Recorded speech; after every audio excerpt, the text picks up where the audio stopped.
La Fédération des chasseurs du Doubs s'affiche comme un acteur incontournable du monde environnemental de notre département. Fort de ses 7000 adhérents, notre fédération se donne les moyens au quotidien d'agir en faveur des écosystèmes naturels, tout en valorisant la chasse et les chasseurs. Aux quelques 377 bénévoles impliqués et disponibles tout au long de l'année, s'ajoutent les administrateurs et les salariés de la FDC 25.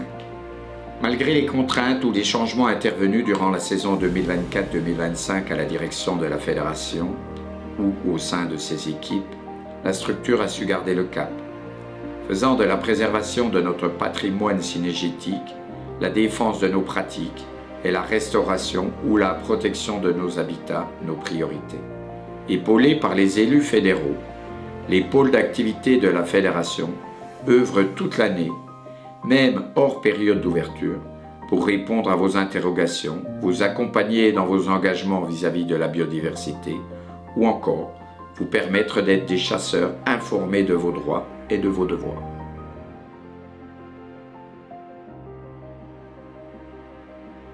La Maison de la Chasse et de la Nature présente différentes installations. Tout d'abord, le siège social de la Fédération où le personnel y est présent. Il comprend également 3 salles de formation, dont une salle de conférence pouvant accueillir 200 personnes. Nous retrouvons également un espace muséographique que vous êtes nombreux à connaître. En ce qui concerne l'espace extérieur, il est composé de plusieurs stands dédiés au permis de chasser et au perfectionnement au tir. De nombreuses animations et actions d'éducation à l'environnement ont également lieu, notamment au bord de la mare pédagogique, du verger conservatoire et de la collection Mouret par exemple. Les haies présentes sur site sont également utilisées lors des formations de taille et d'entretien dédiées aux agriculteurs. Notre structure se présente comme une vitrine de la chasse départementale et des actions entreprises par votre fédération. Chaque année, plus de 30 000 heures de travail sont consacrées à la mise en œuvre des missions de la Fédération départementale des chasseurs du Doubs, soit l'équivalent de 21 personnels répartis sur 3 pôles. Le pôle administratif et juridique est composé de 8 collaborateurs, le pôle habitat et faune sauvage est composé de 10 collaborateurs, le pôle formation et communication est composé de 3 collaborateurs. Les missions et activités se répartissent comme suit. 39% sur un volet administratif, comme pour toute structure professionnelle incluant la gestion des payes, des inscriptions aux formations et évidemment des validations annuelles des permis de chasser. 21% gestion des espèces et de la chasse, tels que les plans de chasse et de gestion. 17% gestion des habitats, comme la restauration des milieux humides, comme les mares ou les haies, milieux hébergeant des espèces chassables ou non chassables. 12% du travail dédié à l'animation et à la communication de la fédération, c'est-à-dire les diverses formations proposées aux adhérents en lien avec la chasse ou le gibier. Des animations grand public et scolaires sur le thème de la biodiversité et la communication envers les chasseurs du Doubs, mais également pour répondre à des polémiques non justifiées.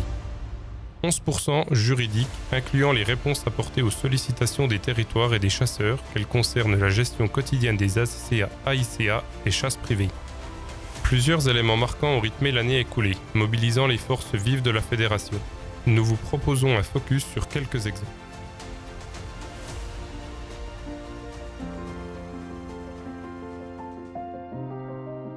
« 2024 a permis le déploiement de plusieurs zones de comptage pour le chevreuil, selon les protocoles validés en vigueur. Ces comptages, nommés IKV, vont encore être déployés dans les années à venir afin de couvrir l'intégralité du département prochainement. Couplées à des informations relatives à la condition des animaux prélevés comme la longueur des pattes, les données de comptage permettent d'avoir une vision plus éclairée de la situation du chevreuil. Cette même stratégie sera suivie pour le cerf qui a connu récemment une mise à jour de son protocole de suivi, collant maintenant aux objectifs fixés par l'Office français de la biodiversité. Les espèces soumises à plan de chasse ne sont fort justement pas les seules à bénéficier de suivi fin. Cette année, nous avons fêté les 20 ans des suivis lièvres et renards du département, faisant de ce jeu de données une source rare pour des gestionnaires de la faune. En complément de permettre une gestion adaptative, ces données lièvres et renards permettent d'alimenter des programmes de recherche tels que le programme Carili que vous êtes nombreux à déjà connaître. 2025 et les années futures seront également mises à profit pour encore améliorer nos dispositifs justifiant de la volonté de la Fédération d'en connaître toujours plus, et cela au service de la chasse et des chasseurs. Les protocoles déployés par les chasseurs sous l'égide de la Fédération n'ont actuellement pas vocation, en l'état, à définir un nombre d'individus par espèce à l'échelle du département. Les suivis, bien qu'indiquant une tendance d'évolution des populations, doivent également être associés à des indices de performance. Par exemple, la mesure des pattes de chevreuil.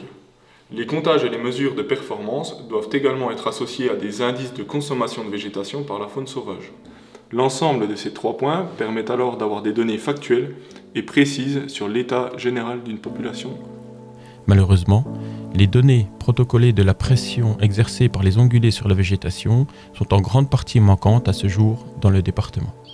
Depuis quelques années maintenant, et encore plus en 2024, la Fédération s'est lancée dans une forte campagne de développement des comptages, et ce pour différentes espèces. Ces comptages, qui sont la base du métier de certains de nos techniciens notamment, constituent le réel moyen de justifier de notre activité et de la légitimer. Depuis 2024, des IKA ou des IKV sont largement développés dans tout le département. L'obtention de ces données permet de légitimer notre activité. Il faut néanmoins que ces informations soient traitées de manière scientifique, tout en gardant à l'esprit que des limites existent. En fin d'année 2024 et en début d'année 2025, une grosse campagne de désinformation s'est portée sur les plans de chasse du chameau. L'obtention et la mobilisation de ces données a ainsi permis de justifier notre activité en apportant des données chiffrées et en élevant le débat. Ces données ont permis de dépasser le clivage qui nous oppose à ces associations. Merci à l'intégralité des chasseurs bénévoles qui ont contribué et qui contribueront à l'obtention de ces données si importantes. Cela fait maintenant plus de 2 ans qu'un plan d'action concerté pour réduire durablement les populations de sangliers dans la zone périurbaine du pays de Montbéliard Agglomération a été mis en place. Ce plan d'action, signé par le préfet, PMA, les communes, les agriculteurs et les chasseurs, a débuté en juillet 2022 pour se terminer en décembre 2024. Il a permis la réalisation de nombreuses actions afin de répondre le plus efficacement à cette problématique.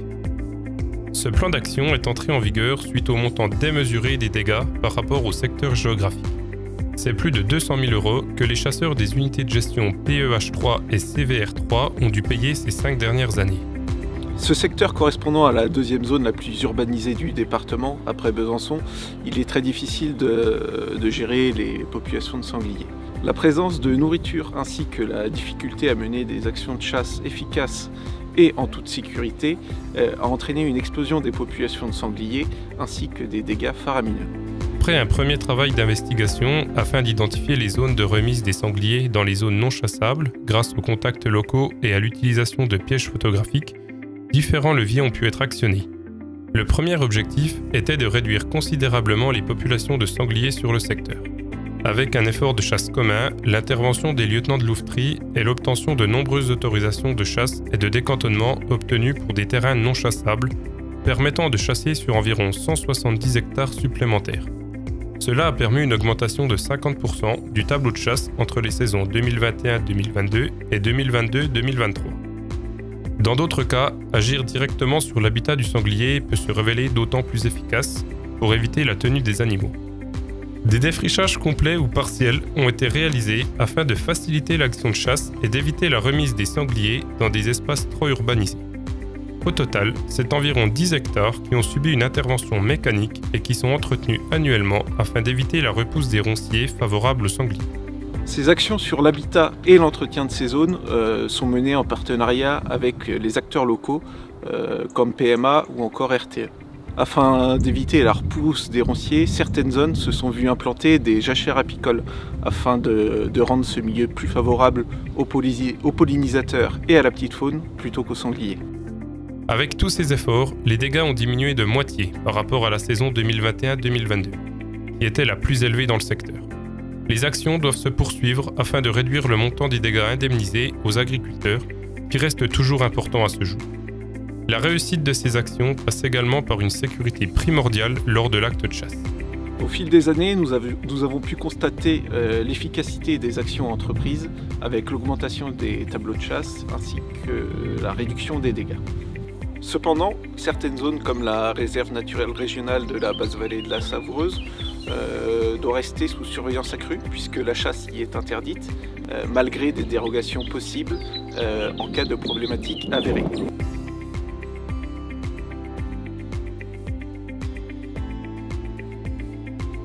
L'investissement de la fédération sur le sanglier ne s'est pas limité aux travaux du plan de gestion sur Pays de Montbéliard Agglomération.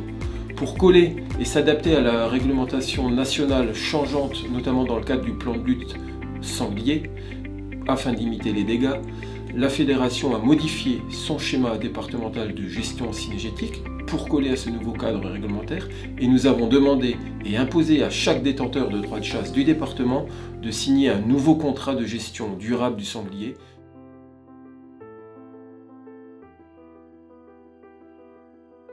Créée en 2023, la fac Agroforesterie Bourgogne-Franche-Comté voit son nom changer à partir du 1er janvier 2025 et devient Réseau Haies Bourgogne-Franche-Comté.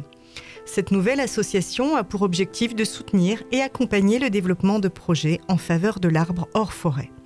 La FDC 25 assure la présidence de cette association jusqu'en 2025.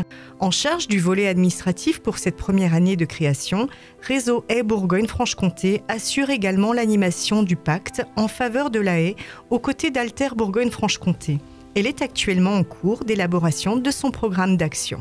La Fédération des chasseurs du Doubs met en œuvre différents dispositifs de plantation de haies à l'échelle du département. Ces différents dispositifs sont financés par différents financeurs, le département du Doubs, l'agence de l'eau Rhône-Méditerranée-Corse, avec par exemple les paiements pour services environnementaux portés par Grand Besançon Métropole, ainsi que le pacte en faveur de la haie financé par l'État. Le pacte en faveur de la haie est un dispositif de l'État visant à financer des agriculteurs qui souhaitent créer de nouveaux linéaires de haies et ou mettre en place un plan de gestion des haies sur leur exploitation agricole. En 2024, la Fédération des chasseurs a accompagné 10 exploitants agricoles dans ce dispositif. 9 pour des projets de création de linéaires et 1 pour un plan de gestion des haies. Bonjour, bienvenue au GEC de la Vie de Fer, exploitation agricole située en périphérie de Besançon. Donc nous, notre activité première, c'est de produire du lait. On a un troupeau d'à peu près 70 vaches laitières en moyenne sur l'année. Moi, je ne suis pas chasseur, mais par contre, voilà, je travaille avec les chasseurs et il y a besoin de la chasse pour la régulation de certaines populations d'animaux. Puis il y a besoin des chasseurs pour un peu avoir leur avis sur l'évolution de la nature et puis travailler main dans la main. Il ne faut pas cloisonner les activités. Voilà. Nous, ce qu'on a voulu, c'est couper les vents dominants, faire de l'ombrage et mettre de la vie. C'est au total 6 km de haies plantées et environ 5 km de haies gérées, inscrites dans une démarche de gestion durable qui ont vu le jour cette année, plaçant encore une fois la fédération et les chasseurs en leader technique départemental sur la problématique du bocage. D'une durée de 4 ans, soit jusqu'en 2027, le programme Amaretto, qui veut dire aménagement de mares, ripisylves, haies, enherbement pour la trame turquoise sur la vallée de l'Ognon, est un projet d'aménagement du bassin versant de l'Ognon et qui se veut collaboratif et multipartenaire puisqu'il regroupe 7 structures. Tridépartemental, car il touche à la fois le Doubs, le Jura et la Haute-Saône, les objectifs fixés sont ambitieux avec la plantation de 18 km de haies, la restauration de 9 km de ripisylves, l'implantation de 7,5 km de bandes enherbées, et la restauration et création de 30 mares forestières. Toutes ces actions directes sur les habitats ont vocation à répondre à de nombreux enjeux de conservation. L'objectif de ce projet Amaretto est de créer une mosaïque paysagère complexe favorable à un cortège d'espèces, dont la tourterelle des bois.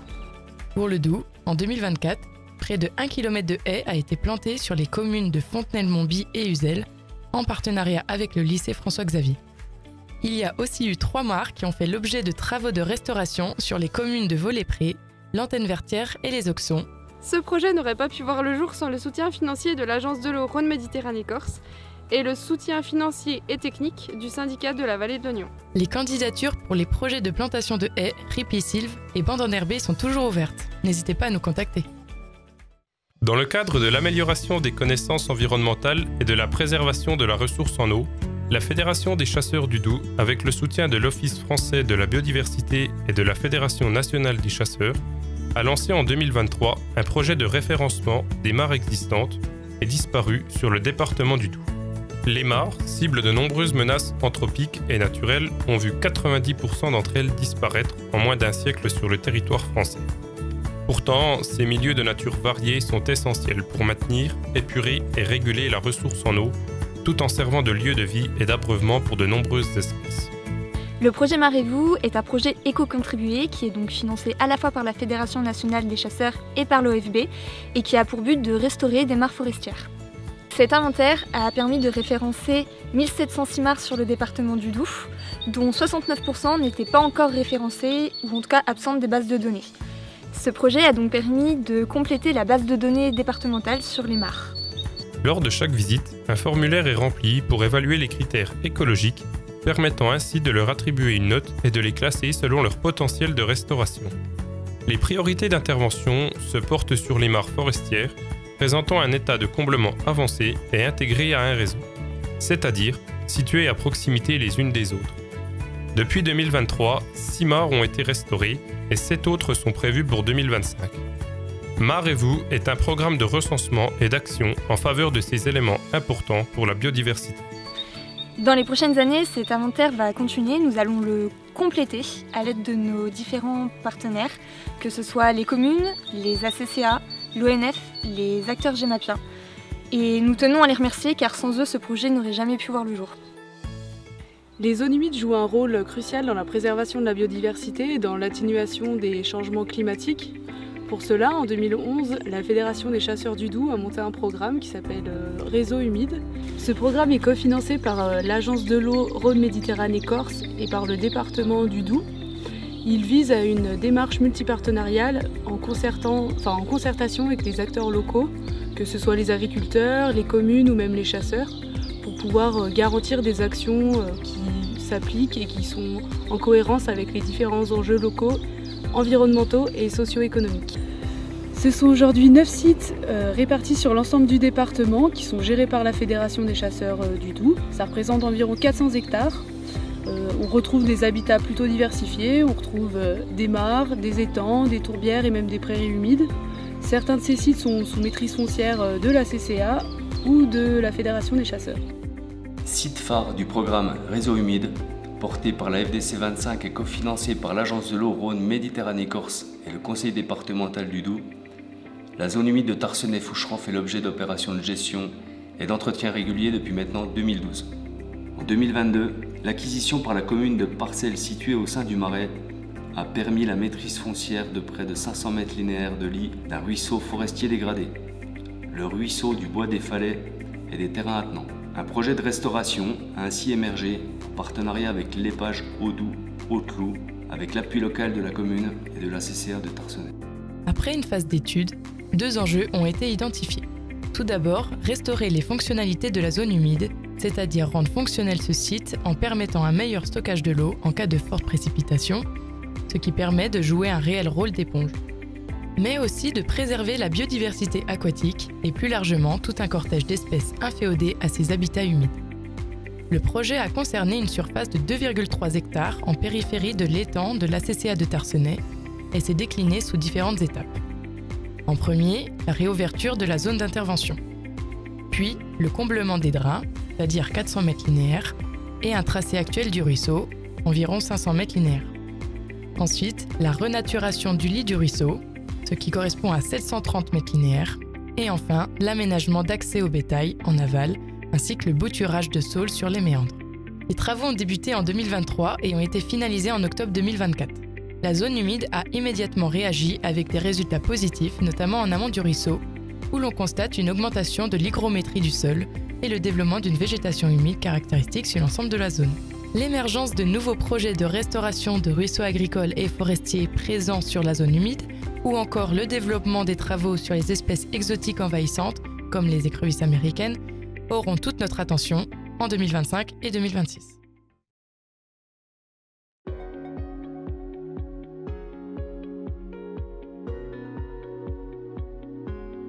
Le pôle juridique de la Fédération assure un certain nombre de missions. Le conseil juridique à l'adhérent, le transfert de compétences depuis la réforme de 2019 et le suivi des procédures judiciaires en lien avec tous les acteurs concernés.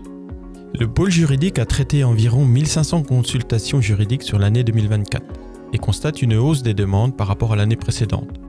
Les thématiques ont été diverses et variées. Qualité de membre de droit, membre extérieur, voie territoire, fonctionnement des organes délibérants, Assemblée générale et conseil d'administration, baux de chasse. Chaque fois que nécessaire, le pôle juridique a rencontré les adhérents afin de leur apporter des explications complémentaires de vive voix. Dans le cadre de sa mission de gestion des ACCA, AICA, le pôle juridique a publié 148 décisions au répertoire des actes officiels. Pour rappel, ce recueil de décisions est consultable depuis le site internet de la Fédération. Il regroupe toutes les décisions prises par le président au cours de l'année. De juin à octobre 2024, le pôle juridique a procédé au contrôle et à l'approbation des documents de gouvernance, statuts, règlements intérieurs et de chasse, compte rendu d'assemblée générale. Le bilan est positif. Les 7 ACCA AICA récalcitrantes ont récemment fait l'objet d'une suspension de la chasse. La commission juridique de la Fédération, composée d'élus et de salariés, s'est réunie 4 fois au cours de l'année 2024. Elle a traité 13 dossiers d'infraction et s'est constituée 10 fois partie civile. Le dispositif d'ATER pour lutter contre les atteintes à l'environnement a été mis en place par la Fédération des chasseurs du Doubs en 2019. Depuis 2024, l'animation du réseau a été confiée à une nouvelle institution. L'Association des gardes particuliers du Doubs a pris en charge la gestion du réseau d'ATER, assurant ainsi le suivi des signalements et l'animation du dispositif.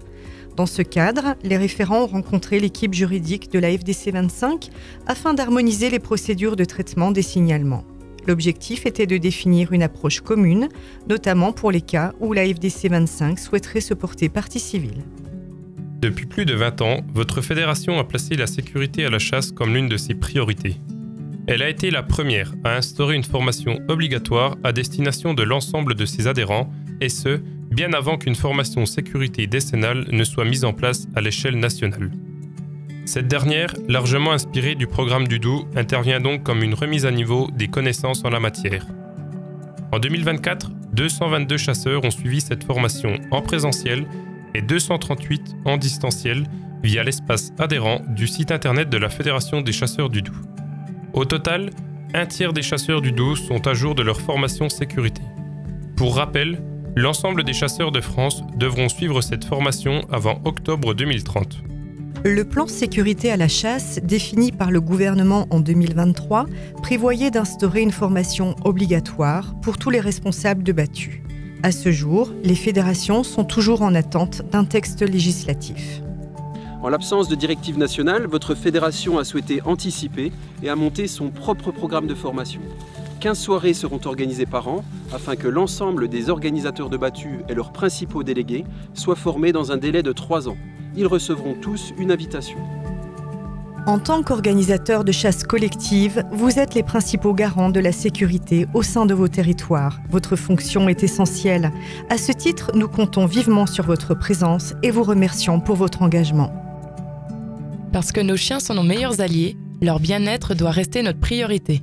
Depuis plusieurs années, la Fédération des chasseurs du Doubs accompagne ses adhérents afin de leur donner les conseils appropriés pour mieux vivre avec leurs compagnons. En 2024-2025, nous vous proposons un programme de formation complet comprenant plusieurs modules complémentaires. Ils vous permettront d'acquérir les connaissances indispensables afin de prodiguer les meilleurs soins à vos compagnons et être irréprochables devant la loi. Ces formations sont animées par des spécialistes du chien, tels que les vétérinaires, les comportementalistes canins ou les maîtres d'équipage. Au-delà de nos rendez-vous devenus habituels, tels que le dimanche à la chasse ou le marché rural organisé par votre fédération, le pôle communication et animation de la Fédération des chasseurs du Doubs a accompagné sur leur volet communication les différents projets cités au long de ce rapport d'activité. 2024 aura été marqué par quelques nouveautés. Revenons sur celles-ci. Comme les années précédentes, la Fédération des chasseurs du Doubs s'engage dans des animations pédagogiques. Que ce soit pour des scolaires ou le grand public, l'objectif est de sensibiliser un maximum de personnes à notre environnement, à la faune locale et aux missions de la Fédération. En 2024, nous avons rencontré 2096 personnes, dont environ 1300 sur notre site muséographique de Gonsan.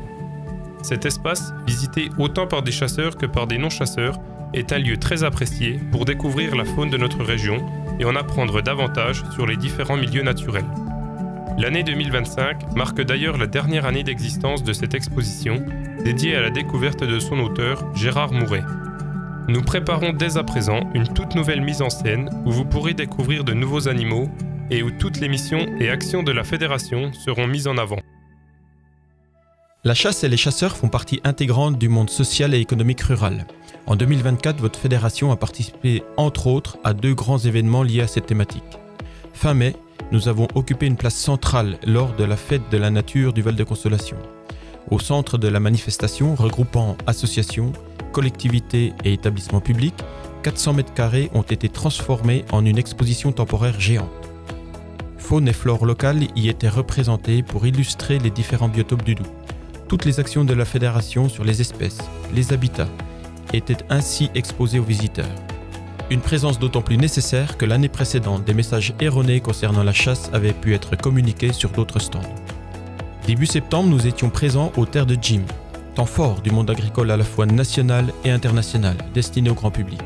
Salariés et bénévoles de la Fédération des chasseurs ont accueilli pendant 3 journées sur leur stand, petits et grands, pour leur proposer de découvrir la faune sauvage du Doubs, ainsi que les actions menées par les fédérations de chasse à l'échelle départementale et régionale.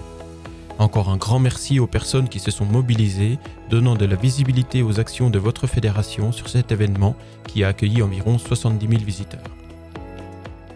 Une des volontés affichées dans le schéma départemental de gestion cynégétique 2023-2029 est l'accompagnement et la mise en avant du patrimoine cynophile départemental. 2 événements ont été accueillis sur le site de Gonsan et seront renouvelés tout en y associant une dimension plus large, afin de faire profiter tout chasseur ou tout curieux des connaissances et anecdotes des spécialistes de ces questions. En juin 2024, votre site a accueilli la National Club français des Bruneaux et des chiens courants suisses. Concours d'élevage, présentation de lignées et démonstration de travail ont rythmé cette journée pleine d'échanges. En octobre, la Maison de la Chasse et de la Nature accueillait la sélection départementale Saint-Hubert pour une journée conviviale. La brume matinale à peine levée, jury et participants ont parcouru les bois de Gonsan avant de terminer la matinée par l'annonce des scores, serrés, et la détermination des candidats et candidates sélectionnés pour représenter votre département à l'échelle régionale. Quelques semaines après cet événement, c'est une messe dédiée à la Saint-Hubert qui s'est tenue à Gonsan. Une soirée placée sous le signe du patrimoine cynégétique pour chasseurs et non-chasseurs, avec cérémonie en l'église de Gonsan, bénédiction des chiens, puis montée au flambeau pour revenir à la maison de la chasse et de la nature pour le repas. En 2025 et les années suivantes, la messe Saint-Hubert reviendra, mais de façon décentralisée, pour mettre en avant, à tour de rôle, un nouveau territoire départemental. Autre événement destiné au grand public, mais également aux chasseurs, au lendemain de la journée de distribution des bracelets, se tiendront les portes ouvertes de la fédération, l'occasion de rappeler à chacun les rôles d'une fédération de chasse et les services rendus à chacun par les chasseurs du Doubs. En même temps que ces portes ouvertes, un marché rural sera organisé sur le site de la fédération, où de nombreux artisans et producteurs locaux viendront vous faire découvrir leurs produits. Buvettes et food trucks seront également présents sur le site pour se restaurer sur place. La Fédération des chasseurs du Doubs est investie dans de nombreuses missions qui sont variées et qui sont pour certaines d'entre elles réglementaires, comme la gestion des ACCA ou la définition des plans de chasse, ou optionnelles, comme toutes les missions que nous avons sur la gestion des habitats et de la faune, qu'elles soient chassables ou non chassables. Nous pouvons nous appuyer sur des partenariats solides, qu'ils soient financiers ou techniques. Nous tenons donc à remercier l'intégralité de ces partenaires pour nous accompagner depuis de nombreuses années pour certains, plus récemment pour d'autres, dans la bonne réalisation de nos missions et l'atteinte de nos objectifs. Nous remercions également l'ensemble des élus et des chasseurs du département. Nous vous donnons ainsi également rendez-vous l'année prochaine pour un nouveau rapport d'activité 2025-2026, très certainement encore plus complet et diversifié.